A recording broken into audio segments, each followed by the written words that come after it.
নমস্কার বন্ধুরা। তো প্রতিদিনের মতন একটা ছোট মিনি ব্লগ বানাবো আমি আজকে। দেখো, এটা নোটা মাছ, অনেকেই নোটা মাছ বলে, অনেকেই বোমলা মাছ বলে, অনেকেই নিহরা মাছ বলে। এটা প্রচণ্ড উপকারী মাছ চোখের জন্য। এটা ফসফরাস আছে এই মাছে।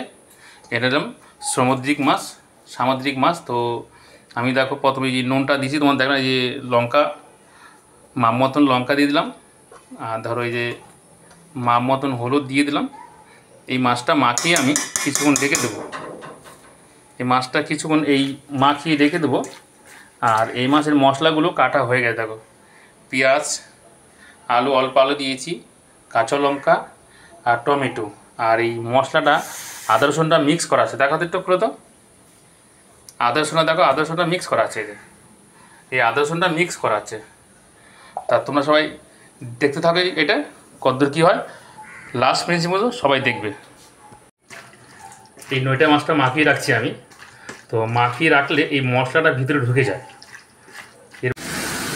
বন্ধুরা দেখতেই পাচ্ছ এই মশলাটা সম্পূর্ণ কষানো হচ্ছে। আর একটু হলুদ এর মধ্যে দিয়ে দেবো আমি, ঠিক আছে। আর একটু শুকনো লঙ্কার গুঁড়ো একটু দিয়ে দেবো এর মধ্যে।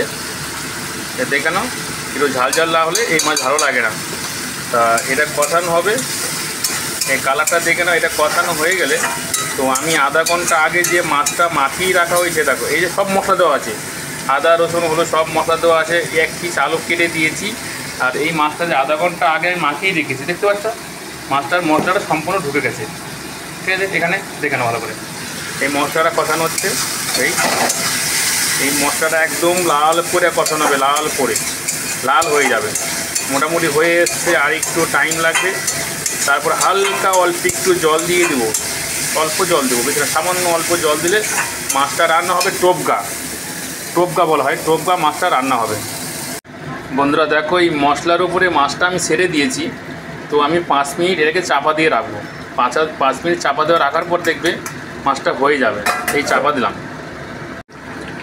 তা বন্ধুরা, আমার তরকারি লাস্ট টাইম দেখো, এই তরকারি ফুটছে। দেখো এই টোপগা, দেখো এই তো নইটা মাছ, ঠিক আছে।